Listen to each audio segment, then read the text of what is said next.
Hello, darling. So, welcome to another vlog here on the Country Girl TV channel. This is a travel vlog. Allow me to take you to the village for some minutes. So, what do we do first? We start with our hair, our looks, of course. And you can see I'm on my virgin hair. I decided to do this braids with this lush attachment. You can see it came already coiled. It's such a beautiful hair extension. And then of course I got me my lashes I'm gonna fix, and also my nails, the stick-on nails, right? I'm going to fix that as well. Don't mind my fingernails. I bite my nails even up to this age. Oh my goodness, I still bite my nail. It's a terrible bad habit that has refused to just go with the years. Okay, so because I'm my virgin on my natural hair, yeah, I decided I was going to stretch it first to give it that very smooth look when I braid my hair. You can imagine when you use a very stubborn hair like mine, to do braids, before you know it will start looking rough and looking like it has undergrowth hair and all that. So I thought it wise to first of all stretch the hair. So my stylist is doing that for Moa, and of course she braided the hair, and this is the outcome. Yay! Do you like my hair? I'm loving my hair. So it's time for my lashes. Oh my god, I had a disaster here. I had a disaster. It was not funny. At the end of the day, the glue entered my eye. I was struggling with it. I needed her to pull it up. Goodness me, the glue entered my eye, but she corrected that and she fixed it well eventually, and voila, this is what we have. Okay, yeah, this is what we have. So next would be my nails. Okay, so I'm fixing the nails that I had showed you guys previously. I could fix it myself, but I just wanted a professional touch, the filing and all of that is stick on, by the way. We didn't need to put acrylic. So after that I started packing. I had me my tripod, of course. As a vlogger, wherever I go, my tripod goes with me, right? And yes, we are ready. We're getting ready for the trip. I decided to dance as I dress up, and I had already called the Uber that was going to take me, and the Uber just told me he was at the gate. I hadn't made up because I was still blushing with my hair. You can imagine that. I was still dancing around blushing with my hair instead of getting ready.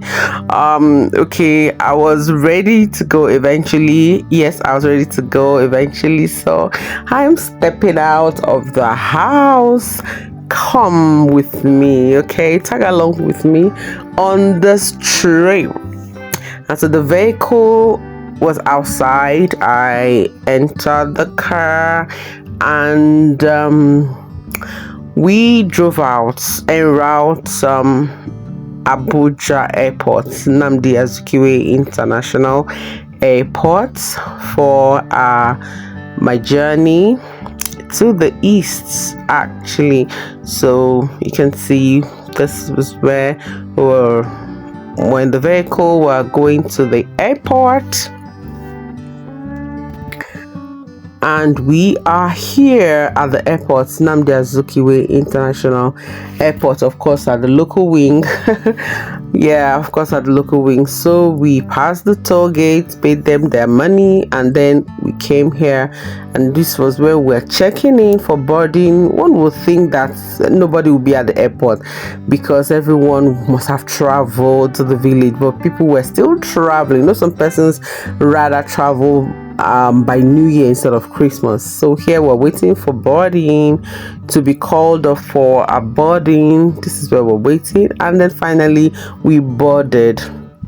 and then they told us to switch off our gadgets, even if you put it on flight mode. I put mine on flight mode, and I wanted to just steal this glimpse. I didn't obey the cabin crew initially. I just wanted to steal the moment so that after that I'll eventually switch off the phone.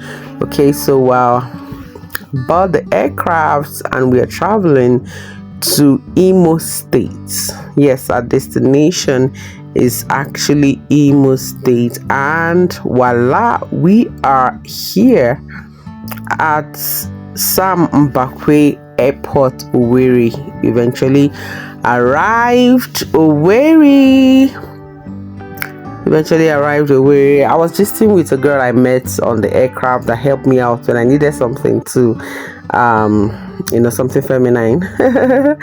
So I was just gisting with her while we walked to go get our bags. So tag along with me. So when we got to the airport, you guys, can you believe that the airport taxi said I should pay 30,000 naira, only me, to Owerri town? Or more, I refused, and I rushed this fine girl that you just saw, and I told her, please come, let's pay up. We were supposed to pay 15,000 for it to be 30k. I said, no, why don't we bring someone else, a third person, so that we can pay 10,000 naira? And that's how we got that guy that you saw sitting in front with the driver. I don't know them, they're complete strangers, but so that I will be able to pay just 10,000 naira, and that's what we did. I got 3 people. We were eventually 3 in the car. Woohoo!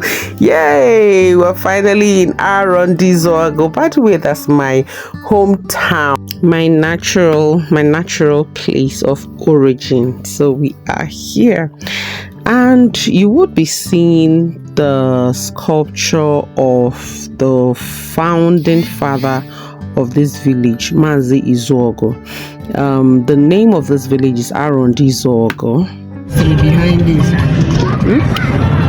This is the sculpture of Mazi Izuogu.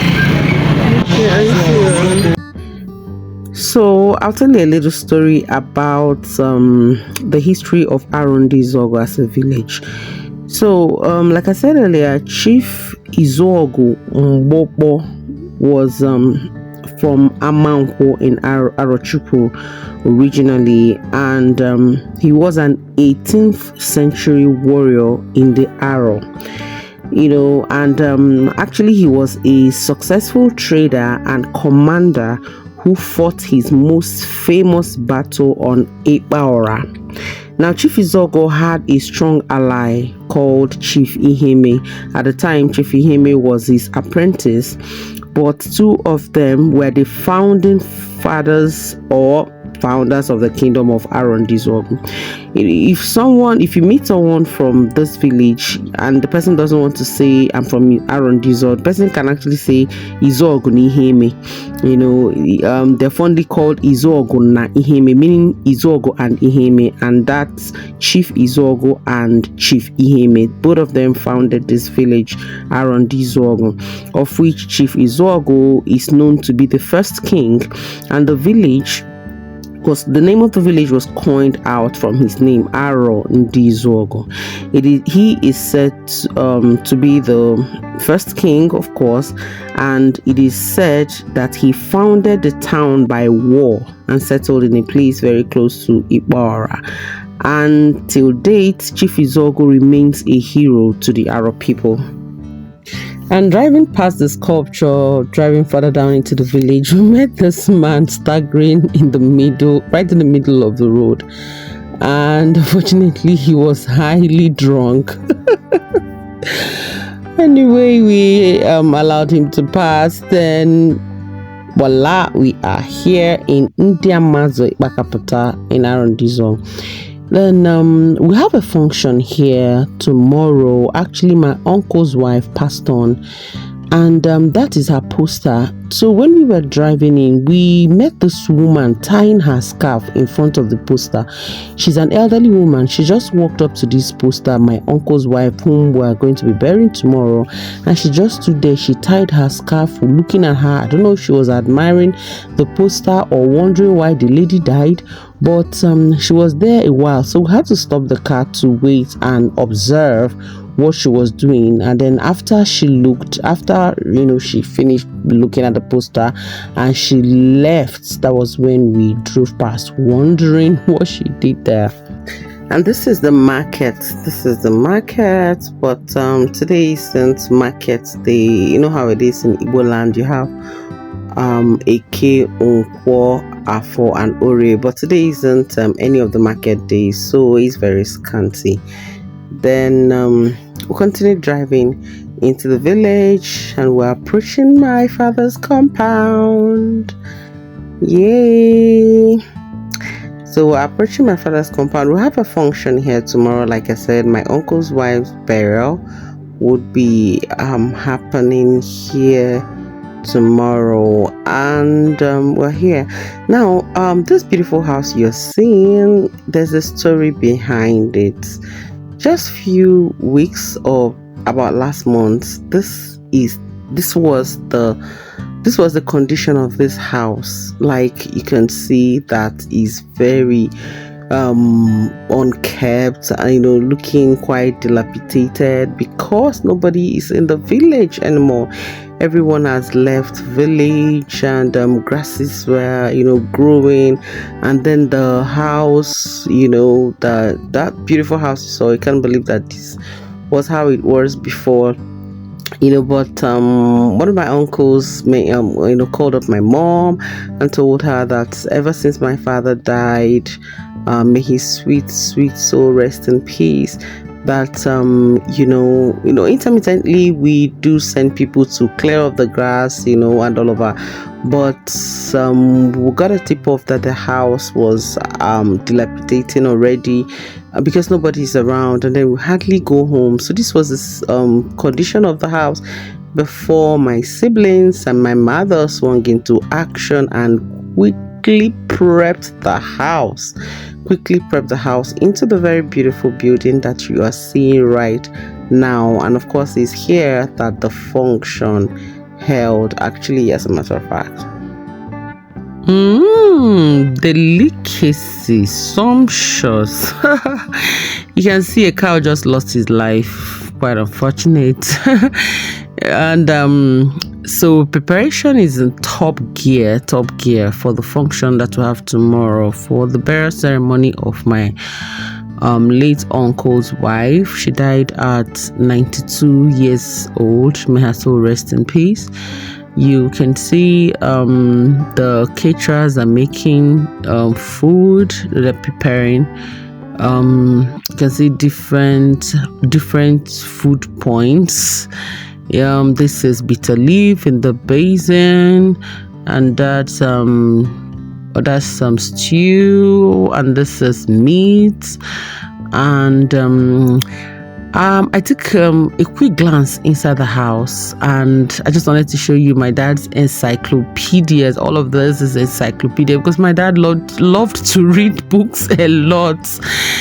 Oh dear. All right, so I left the house, and I'm approaching my big cousin's house, my auntie, too much money, as I fondly call her.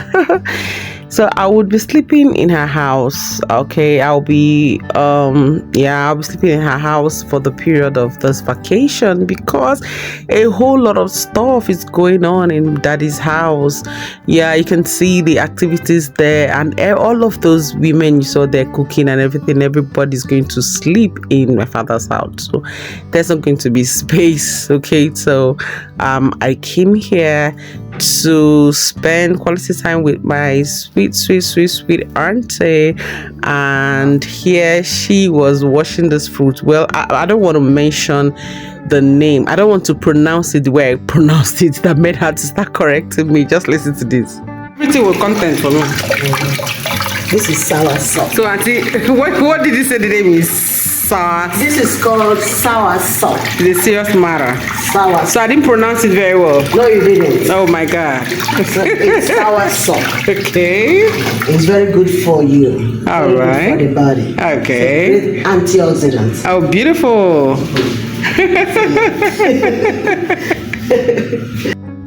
And so let's enjoy some salsa. Yay. Delicious. I haven't even entered the room. I just entered the kitchen and started eating fruits. Goodness me. Okay, so finally I arrived. I stepped into the room where I was going to be sleeping. It's already arranged, bed rest, settling, and open up the windows. Thank you so much for coming today and watching this vlog with me. This is part 1 of our travel vlog. Yeah, and please ensure that you don't miss part 2 at all for anything in the world. This is Country Girl TV, where we inform you, we educate you, and we entertain you. It is a vlogging channel. We vlog on lifestyle and anything human interest stories.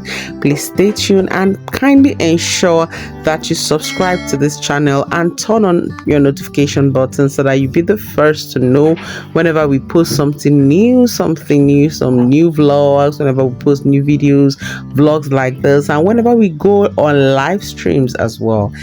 Thank you so much. Watch out for part 2. Love you. Take care of yourself.